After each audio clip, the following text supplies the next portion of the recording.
Thank you, everybody, for participating in this. And would you please join me in blessing these tithes and offering, and know that we are sending them out into the world to bring love and peace and align with all of the spiritual values that we have here at Unity, that aligns with the universal power, with God, to do good in the world. And so it is. And if you join me now in standing and singing the peace song as we end our Sunday celebration.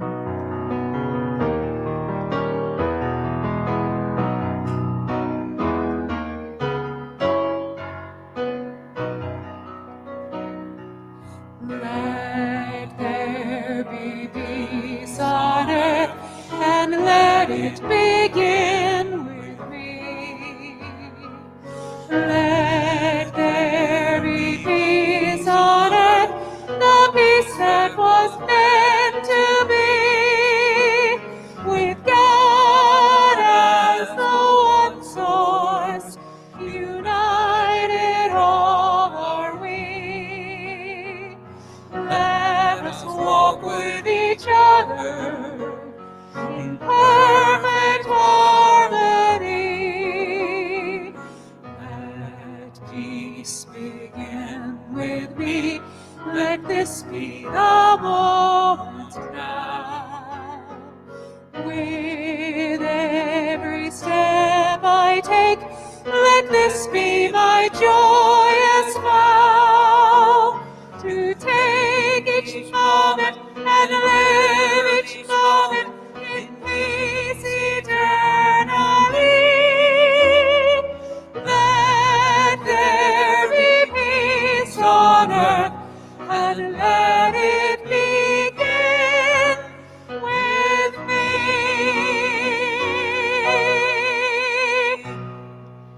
Our prayer partners today are Jack and Barbara, Reverend Barbara. They will be here to pray with you. If you've never sat with a prayer partner, I highly recommend it. It's just a beautiful way to center yourself and get some clarity. And thank you, prayer partners. They'll be here and here in our sanctuary behind the screens. So let us say our prayer for protection together. The light of God surrounds us. We are the light. The love of God enfolds us. We are the love. The power of God protects us. We are the power. The presence of God watches over us. We are the power. Presence. Wherever we are, God is, and all is well. Thank you.